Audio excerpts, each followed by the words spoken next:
A Guerra de Karakura, um dos eventos mais esperados de Bleach. Era aqui que aguardávamos as melhores Bankais e Chikais aparecerem. Mas o que aconteceu foi bem diferente. O arco da Guerra de Karakura quase matou o Bleach.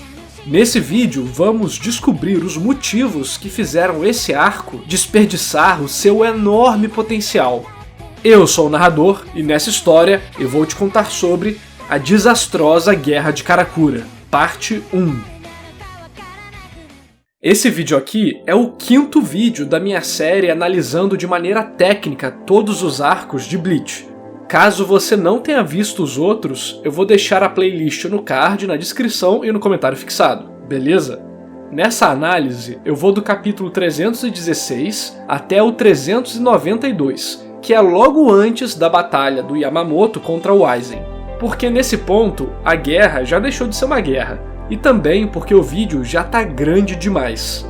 Então, na próxima parte, vamos ter desse ponto até a derrota do Aizen. Antes de começar, tenho que avisar que esse vídeo vai ser um pouco diferente das outras análises de arco que eu fiz. Neles, eu mostro muitas coisas positivas, mas nesse aqui vai ser basicamente uma análise cirúrgica de tudo que tem de errado com essa saga, já que a minha experiência relendo esse arco foi de algo com muito mais problemas do que qualidades. Então, durante o vídeo, eu vou alternar entre a análise técnica, mostrando as técnicas de escrita usadas, e uma análise de verossimilhança, que vai analisar se o comportamento dos personagens faz sentido dentro da história.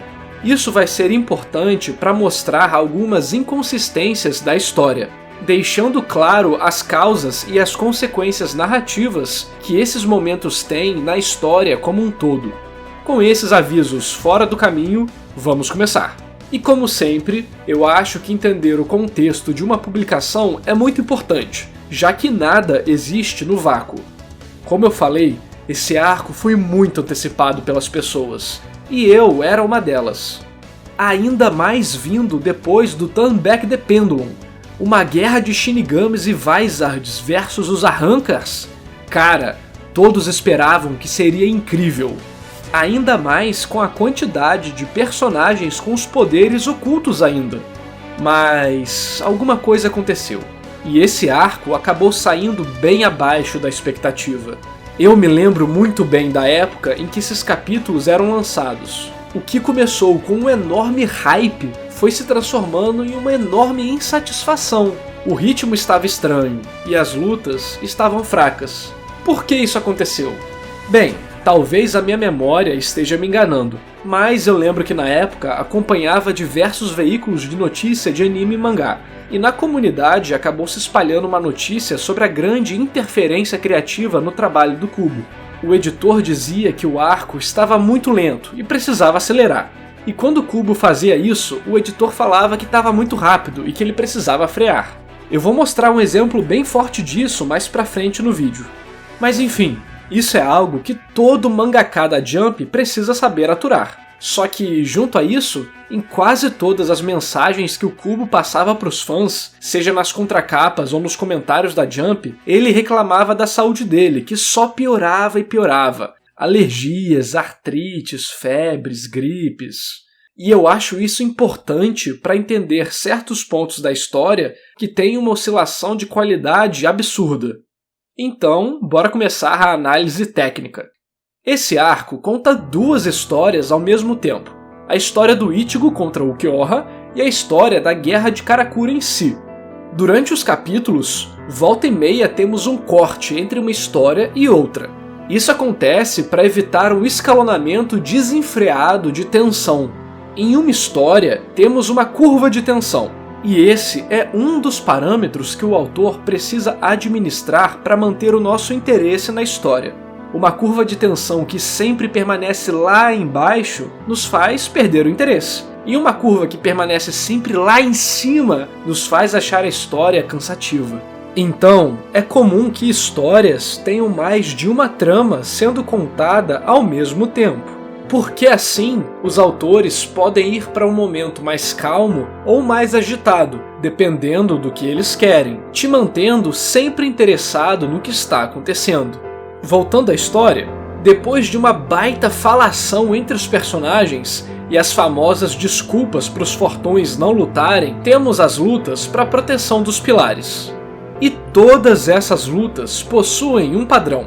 Os Shinigamis e os Arrancars começam a lutar sem os seus poderes, e nesse momento descobrimos um pouco mais sobre a personalidade deles. Aí um deles libera o seu poder, normalmente o inimigo. A batalha fica complicada para o time dos Shinigamis, mas aí o Shinigami revela o seu poder, liberando a sua Shikai e vencendo sem maiores problemas, surpreendendo o inimigo. Todas as lutas dos pilares seguem esse padrão por principalmente 2 motivos. Estender a história, para o autor ter mais tempo para amarrar o resto dela, aproveitando também para mostrar alguns personagens que o público sempre quis ver em ação, e porque essa estrutura de combate é literalmente o Kisho Tenketsu. Para quem não sabe, Kisho Tenketsu é uma estrutura narrativa oriental que é usada como base em todo o mangá. Vou deixar o meu vídeo sobre isso no card e na descrição. Falando rapidamente, é mais ou menos assim. Ki, introdução. Aqui é onde devemos conhecer os personagens. Nessas lutas, eles se apresentam e mostram suas capacidades sem usar os poderes. Sho, desenvolvimento. A história começa a se desenrolar. As lutas começam a ter poderes mais impactantes. O Shinigami sofre, tenta resistir, mas está tudo muito difícil. Tem reviravolta. Algo diferente acontece, aumentando o pico de interesse do leitor. O Shinigami libera sua Shikai, mostrando ser muito mais poderoso que o inimigo e o superando. Ketsu, a finalização. O Shinigami vence e a história passa para outro ponto de vista. Normalmente, essas fórmulas são feitas de maneira implícita e você nem percebe que ela está sendo aplicada. Mas, nessa parte, a gente acaba tendo 4 lutas repetidas narrativamente, onde as mesmas coisas acontecem, o que, mesmo para quem não manja de estrutura narrativa, deixa tudo meio sem graça. O instinto do leitor avisa ele que aquilo não está muito legal. O Kisho Tenketsu é aplicado em várias coisas, desde mangá de luta, até de romance, suspense, terror, enfim, tudo. Pelo menos o Ikkaku perde, e temos uma mudança de ritmo na história. Dentro do arco, essa luta pelos pilares era o equivalente à introdução do Kisho Tenketsu, já que essa estrutura engloba tanto o ritmo dos capítulos, dos arcos e da história completa em si. Todos os personagens foram apresentados, a mecânica da guerra também, e temos o início dos conflitos. Percebe a quantidade de coisas que vão por trás de uma história? Talvez você até se pergunte se os autores de fato pensam em tudo isso. E a resposta é mais ou menos. Muita coisa já é instintiva, outras de fato são pensadas. Mas imagino que boa parte seja o editor que aponta o que precisa mudar e o que precisa acontecer. E tem uma coisa que eu gostaria de falar sobre o Komamura nesse ponto, aproveitando que é nessa cena que ele aparece. Aqui ele libera a Bankai e mata o Arrancar que venceu do Ikkaku com um golpe. É engraçado que, pela personalidade do Komamura ser assim, usar todo o poder de uma vez, sem espaço para brincadeiras, os fãs de Bleach acham ele um dos capitães mais fracos, se não o mais fraco. E muitas vezes eu vi o argumento de ele usa Bankai pra tudo como justificativa. Eu acho que pela personalidade dele e pelo fato dele ter sido muito mal apresentado pelo Kubo, solidificou essa visão, inclusive perpetuando mentiras de que ele perdeu pro Zaraki na Soul Society, sendo que a luta deles é interrompida pela execução da Rukia. Mas enfim, voltando pro arco, todos ficam olhando a luta dos pilares, e ninguém faz mais nada, o que já começa a mostrar a falta de tensão que o arco tem. E durante essas lutas dos pilares, e também várias outras, temos muita exposição. As pessoas explicam para os seus inimigos como os seus poderes funcionam, só para que o leitor saiba como ele funciona também. Isso acontece em vários shonens, e eu sempre achei terrível. Existem muitas maneiras legais de se construir esse conhecimento na mente do leitor, como uma coreografia ou sequência de acontecimentos que mostre o poder funcionando, ou que seja, pelo menos, o personagem pensando sobre o funcionamento do seu próprio poder. Mas falar pro inimigo? Aí não, né? Tudo isso mostra o desgaste do autor em contar a história. Ele está fazendo o básico do básico nesse momento. E os leitores percebem isso, o que se refletiu na constante queda de popularidade de Bleach nesse momento. Acho que uma das coisas que mais representam esse desgaste é o Yamamoto falar que a guerra começou, mas não fazer nada. Ele só fica lá parado, olhando o desenrolar das lutas, enquanto mantém o Aizen preso no maior estilo Saori de Cavaleiros do Zodíaco. E o pior, descobrimos que o Aizen nem estava preso de verdade, podendo sair a qualquer momento. Tudo isso é explicado como arrogância do Aizen ou que faz parte dos planos dele. Mas, sem sabermos qual é o plano dele, tudo isso não passa de uma ferramenta narrativa para enrolar a história. Lembrem que a diferença entre uma surpresa boa e uma ruim é a execução dela. Se você prepara o leitor com dicas, o famoso foreshadowing, no momento que temos a reviravolta, nós conectamos os pontos e tudo fica muito mais impactante. Mas, se o personagem só faz isso do nada, até podemos nos surpreender no momento. Mas depois, quando pensarmos sobre aquilo, vamos notar diversos problemas. Falando em problemas, vocês sabem qual o maior problema desse arco da Guerra de Karakura? Antes de eu contar pra você, se inscreve no canal, dá like no vídeo e ativa o sininho para continuar recebendo conteúdo de qualidade. Toda semana eu lanço um vídeo analisando animes, mangás e jogos de maneira técnica. E aí, você acha que eu tô pegando muito pesado com Bleach nesse vídeo? Bem, como vocês viram no primeiro vídeo da série, eu amo Bleach. Mas é por todo esse amor que eu tenho pela franquia que eu não posso deixar passar os problemas que eu tô mencionando nesse vídeo. Talvez você até discorde de algumas partes, e isso é normal. Me diz aí nos comentários o que você discorda para batermos um papo. Como eu sei que o Kubo pode fazer muito melhor que isso, eu não consigo me contentar com a bagunça estrutural que é esse arco, entendem? Bem, voltando à programação normal, até agora eu mostrei vários pequenos pontos ruins, mas todos eles estão conectados. O problema principal desse arco são as lutas. Por mais que elas sejam legais e mostrem a personalidade de alguns personagens, elas não têm impacto, não têm tensão. Elas são só um espetáculo que, muitas vezes, são vazios. Uma das coisas mais importantes em uma história é como o leitor se relaciona com os personagens ou com os acontecimentos. Nesse arco, boa parte dos personagens são conhecidos por nós de uma maneira rasa, então precisamos focar na criação de empatia deles ou gerar uma situação interessante. Pela quantidade de personagens, eu acho que ficaria muito complicado criar empatia. Então, a solução de criar uma situação interessante parece melhor. E para termos uma situação interessante, precisamos de um motivo forte por trás. De um motivo pessoal do leitor ou dos personagens. Infelizmente, aqui não temos nada disso. Não temos nem risco pessoal dos personagens envolvidos nessa guerra. Não tem um risco palpável para o leitor do que pode acontecer. Ficamos curiosos para ver os poderes das pessoas, mas é meio que só isso. Porém, até certo ponto, essa curiosidade sustenta a gente, como por exemplo na luta do Kyoraku, Ukitake e Stark. As revelações nesse momento são muito boas. O poder do Kyoraku e do Ukitake são interessantes, e o Stark faz muitas promessas narrativamente falando. Mas aí voltamos pro Ichigo. Lembra do que eu falei sobre o nível de tensão? O Kubo sabe que essa luta com espada número 1 possivelmente é o trunfo dele para essa parte da guerra. Então, usar ele agora, tão cedo, pode acabar com o interesse de muita gente de ler o resto. E esse é o mesmo motivo do Aizen estar parado sem fazer nada. Se ele agisse como uma pessoa e não uma ferramenta narrativa, o Kubo teria menos espaço para trabalhar a história, já que o motivador principal para muitos leitores nesse ponto é o Aizen.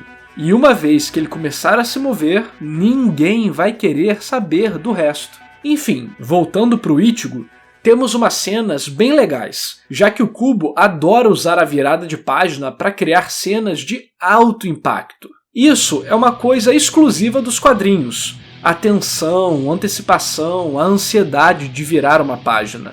Ele usa isso muito bem quando quer passar a sensação de alta velocidade dos personagens. Você vira a página e pá, o cara tá lá. Só que às vezes ele usa isso como bengala para evitar desenhar sequências de quadro muito mais complexas. A gente percebe isso pelo aumento desse tipo de cena em comparação ao arco da Soul Society, por exemplo.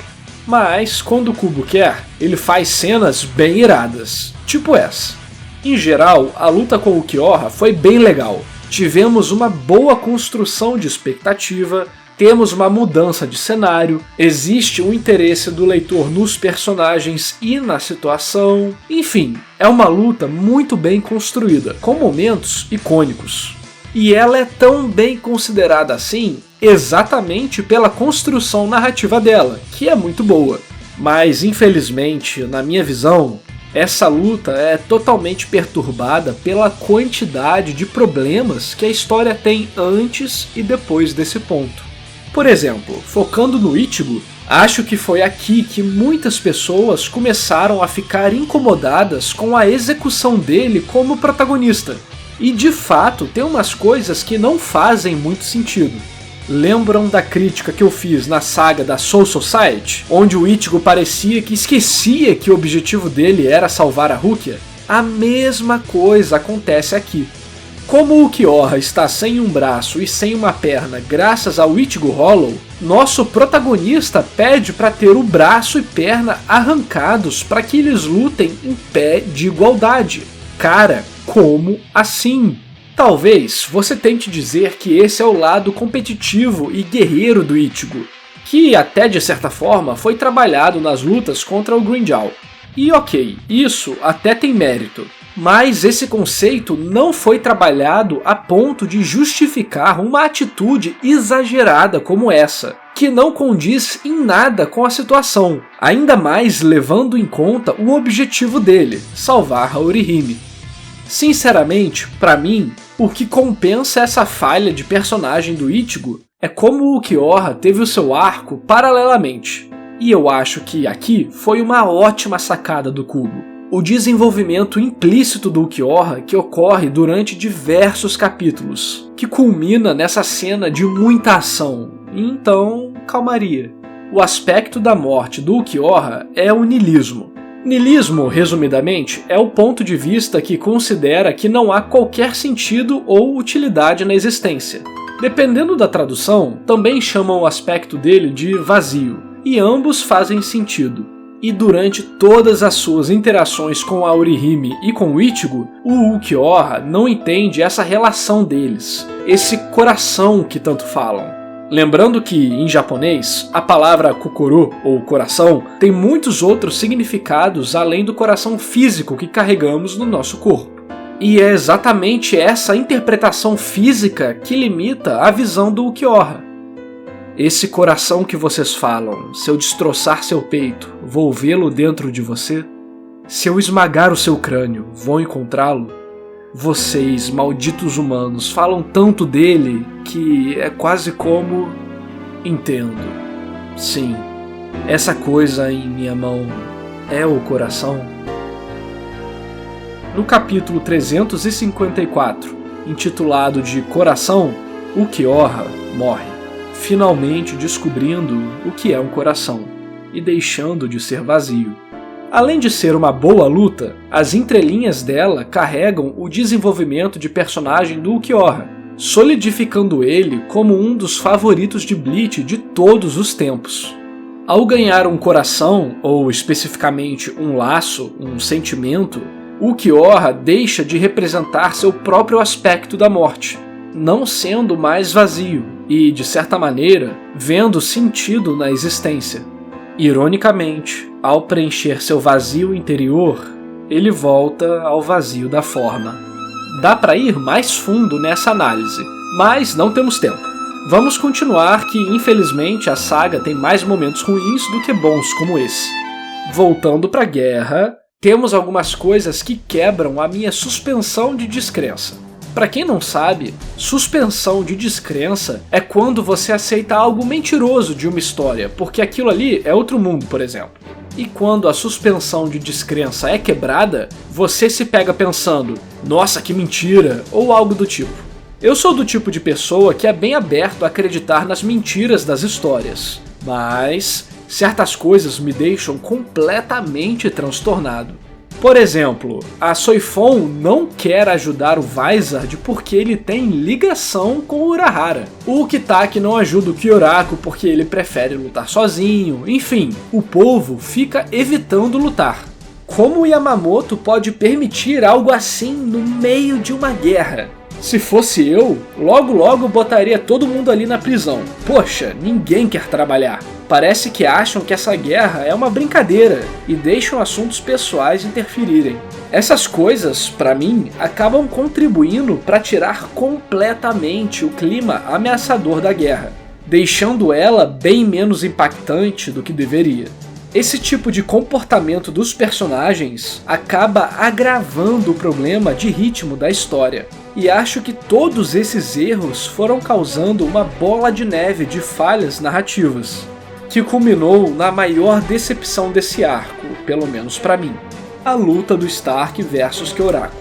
Não me entendam mal, a luta é interessante e o poder do Kyoraku é absurdamente legal e complexo. Ele faz você reler e pensar em como funciona, mesmo que o personagem tenha explicado. Mas aqui voltamos ao problema do arco, o ritmo. Nessa luta, o Stark nunca realmente luta. Em todo momento, ele tá com preguiça e sem real vontade de vencer. Por isso, nunca vemos todas suas estratégias, nem do que ele realmente é capaz. Sabemos que ele é forte, afinal, lutou contra 4 pessoas ao mesmo tempo. Mas, mesmo assim, perde para Shikai do Kyoraku. E no final, toda essa luta dele parece não ter tanto impacto quanto deveria, tirando toda a moral do personagem. A luta do Barragan e até da Halibel tiveram mais momentos narrativamente interessantes. E falando na Halibel, lembra o que eu comentei antes sobre a suposta mudança de ritmo forçada do editor? Acho que o momento que podemos ver isso acontecendo mais claramente é aqui. No momento que o Aizen aparece do nada e corta ela pelas costas, dizendo que os Arrancars não tem mais serventia para ele. Logo em um momento interessante, com uma luta 3 contra 1, onde talvez pudéssemos ver estratégias legais. E isso não faz o mínimo de sentido. De qualquer maneira, eles são peças valiosas. Matar assim é puro desperdício, não importa como você observa a situação. Beleza, a Halibel tem o tema do sacrifício. As fractions dela sacrificam o braço, quando elas perdem potencializam o ataque da espada número 3 e por aí vai. Mas o Aizen chega e fala, tchau pra você. O problema nem é o fato dela ser sacrificada, mas sim a maneira que o autor fez isso, que também não resultou em nenhum benefício estratégico. Obviamente, nem tudo é ruim nessa parte do arco.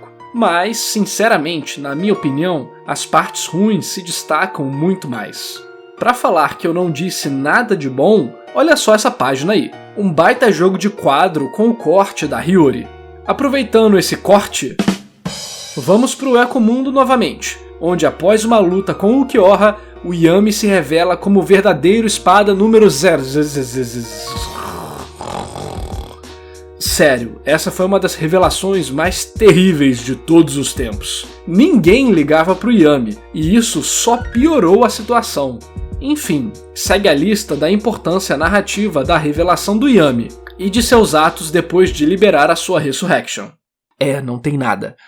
Mas sem brincadeira agora, ele só serve pro Kubo ter uma desculpa para não fazer com que o Zaraki e o Byakuya interfiram na guerra. E falando nesses capitães, por algum motivo o Ichigo fica forçando que ele precisa fazer as coisas no lugar dos outros, deixando implícito que ele é mais forte que todo mundo, inclusive mais forte do que todos os Taishos. Até que o Byakuya fica bolado e fala, não seja arrogante. O que faz muito sentido na realidade. Mas, de qualquer maneira, o Ichigo esquece os objetivos dele muito fácil. Na Soul Society, ele esquece que a execução da Rukia vai acontecer em pouco tempo e fica perdendo tempo com Ganju. No Ecomundo, ele fica tretando com outros personagens mesmo tendo que salvar a Inoue. Agora, ele já salvou a Inoue e a cidade de Karakura é alvo do Aizen, que quer destruí-la. Só que simplesmente ele prefere gastar tempo no Ecomundo, querendo lutar com o Yami. Isso sinceramente me irrita. Parece que o personagem só está na história como uma marionete do autor, e não como um personagem vivo. Depois que o Ichigo vai para o mundo humano, a luta do Byakuya, Zaraki e Yami meio que exemplifica diversos problemas do arco, sendo uma luta bem arrastada, e que nem apresenta nada de novo ou interessante. Ou seja, é um tédio. O Byakuya e o Zaraki têm um conflito estranho e superficial entre si. O Yami é um personagem que não foi bem desenvolvido, que não tem poderes interessantes e que possui uma personalidade bem chata. É literalmente cansativo e desanimador ver a luta entre eles, porque a coreografia não é legal, não tem nenhum poder interessante, não tem nenhuma estratégia diferente. São só golpes genéricos até ele morrer, e todo o papo que ele diz de ser o mais forte é jogado fora, e ninguém dá moral pra ele, nem dentro e nem fora da história. Na real, a existência dele só desmerece a existência narrativa dos outros espadas. E assim acaba a nossa estadia no Ecomundo, assim como a nossa história paralela. Ou seja, não existe mais backup para tentar suprimir os erros do ritmo da história. Felizmente, os capítulos seguintes são legais. As cenas de luta contra o Aizen desde que o Ichigo chega ficam muito interessantes. Todos os desenhos são incríveis e impactantes. Temos várias artes que ocupam boa parte da página. Porém, temos uns probleminhas de verossimilhança que acontecem em quase todos os mangás. Ninguém ataca junto de verdade, atacam em turnos. E também tem muita falação no combate, o que é normal para um shonen. A luta do Aizen tem muitos pontos positivos, principalmente por não sabermos o que é ilusão e o que é realidade. A própria luta com o Shinji mostrou pra gente que as coisas vão ser mais complicadas ainda, e que o Aizen, de fato, está em outro nível. E a antecipação de descobrir o que é realidade e o que não é, de fato se concretiza. Em certo momento, Aizen faz com que Hitsugaya ataque a Hinamori, a personagem que mais sofreu em Bleach provavelmente. Apesar da cena ser boa, me incomoda o fato do Ichigo ver tudo aquilo acontecendo e só resolver falar algo depois que eles quase matam a menina.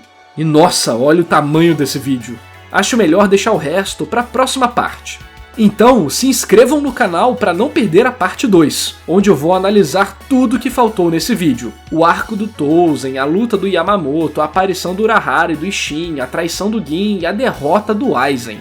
E aí, curtiram o vídeo? Deixem o like e ativem o sininho para me ajudar a continuar trazendo conteúdo para vocês. Você também pode se tornar um membro do canal. Temos categorias baratinhas, começando em R$5, e você ganha acesso a lives exclusivas e a um canal de texto e áudio VIP lá no Discord. O link para o Discord vai estar no vídeo aqui no card, que é sobre as novidades do canal, e também, caso você se torne um membro, também vai ter um invite lá na área de membros. Esses vídeos são muito difíceis e demorados de fazer, então qualquer ajuda que você puder dar é super bem-vinda. Então, mesmo que você não possa se tornar um membro, compartilhe esse vídeo com amigos e em grupos de anime. Mas me falem nos comentários o que vocês acham desse arco. Pessoalmente, é a minha maior decepção com Bleach, mais do que o arco final. E esse vídeo só foi possível graças à lenda do canal, Pedro Teodoro, aos heróis Alzires Martins, Papo Saque e Pedro Henrique Matos Souza de Santana, e a todos que apoiam o meu trabalho. É isso, obrigado por assistir e até o próximo vídeo.